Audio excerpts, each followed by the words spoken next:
এই সময় বিশেষ করে আমাদের দেশপ্রেমিক সামরিক বাহিনীর বিরুদ্ধে নানা ধরনের বিষেধকার বিদ্বেষ ছড়িয়ে সরকারের সাথে বা জনগণের মুখোমুখি দাঁড় করানোর একটা চেষ্টা করা হচ্ছে সামরিক বাহিনীকে। সরকার যেন সামরিক বাহিনী সহ পুরো প্রশাসনকে আস্থায় নিয়ে কাজ করে, তাদের সাথে যেন সরকার একটা ভালো আন্ডারস্ট্যান্ডিং থাকে। একই সাথে রাজনৈতিক দলগুলোর সাথে যে দূরত্ব তৈরি হয়েছে, কারণ রাজনৈতিক দলগুলো আমরা অনেকেই যারা দায়িত্বপ্রাপ্ত উপদেষ্টা রয়েছেন কিংবা সরকারের সহকারী রয়েছেন, দেখা করার সাক্ষাৎ করার সময়সূচি চাইলেও, গুরুত্বপূর্ণ প্রয়োজনীয় বিষয় আলাপ করতে চাইলেও অনেক ক্ষেত্রে সাড়া মেলে না।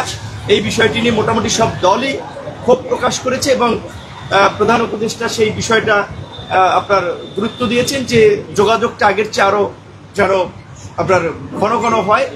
এবং বিশেষ করে যেই দুটো বিষয় নিয়ে আরও বর্তমানে রাজনৈতিকভাবে এবং নাগরিকদের মধ্যে একটা উদ্বেগ তৈরি হয়েছে যে আপনার চট্টগ্রাম বন্দরের যে নিউমেরিং টার্মিনাল বিদেশিদের হাতে দেওয়া এবং করিডোর, আমরা বর্তমান পরিস্থিতিতে সরকারকে এ বিষয়ে আপাতত সিদ্ধান্ত না নেওয়ার জন্য আমরা আহ্বান জানিয়েছি।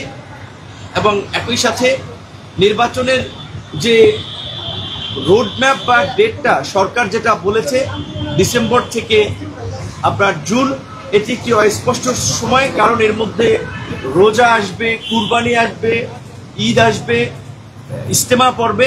সেই কারণে আমরা বলেছি অন্তত প্রধান উপদেষ্টা যেন একটা সুনির্দিষ্ট মাসের কথা বলেন যে এই মাসে সম্ভাব্য নির্বাচনটা হতে পারে এবং নির্বাচন এবং সংস্কার বিচার ডক্টর মোহাম্মদ ইউনূসের নেতৃত্বে অন্তর্বর্তীকালীন সরকারি করুক, আমরা সেটা চাই। সেক্ষেত্রে সরকার অভ্যন্তরীণভাবে কিংবা যে বাহ্যিকভাবে যে চাপগুলো কিংবা নানান ধরনের ষড়যন্ত্র তারা অনুভব করছে বা করবে, সেই ক্ষেত্রে আমরা পরিপূর্ণ তাকে সহযোগিতা করব। আমাদের পক্ষ থেকে এটাই ছিল মোটামুটি দলীয় এবং বিশেষ করে যারা আমরা একত্রেও ঢুকেছি, যেহেতু 2-3টা স্লটে বিভিন্ন রাজনৈতিক দলগুলোর প্রধানদেরকে নিয়ে আজকে বসেছেন, এটাই ছিল মোটা জায়গায় আজকের এই আলোচনার বিষয়বস্তু। আপনি কি বলেছেন, আপনারা যা চাচ্ছেন সেটা বললেন, উপদেষ্টা কি বলেছে সেটা কি বললেন? আচ্ছা, পদত্যাগের যে বিষয়টা আপনারা যে বলছেন এই বিষয়ে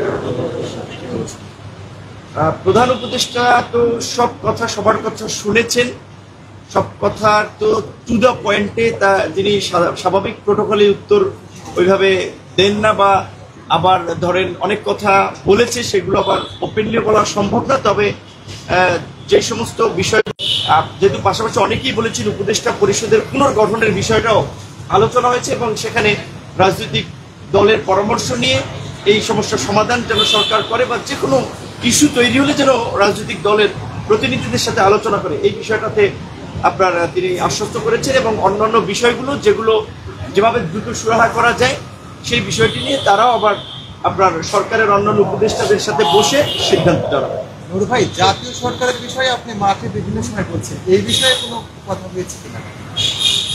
আসলে শুরুর দিক থেকেই আমরা বলেছিলাম যে এই অভ্যুত্থান পরবর্তী সময়ে জাতীয় সরকার কিংবা অভ্যুত্থানের অংশীজনদের সরকার ছাড়া নির্দিষ্ট বলয়ের সরকার হলে তারা দেশ চালাতে পারবে না, দেশে স্থিতিশীলতা আনয়ন করতে পারবে না। এবং এটাই আমরা আজকেও সেটা বলেছি যে আমরা কিন্তু 9 মাস আগে বলেছিলাম যে আজকে 9 মাস পূর্বে যেভাবে বাংলাদেশের ইতিহাসে বাম ডান সকলে মিলে যেভাবে এই সরকারকে সমর্থন দিয়েছে ব্যক্তি ইউনূসের কারণে, এখন কিন্তু সেই সমর্থনটা ওইভাবে আর আগের মতো নাই। কারণ হচ্ছে সরকারের কর্মকাণ্ড, সেটা শুধুমাত্র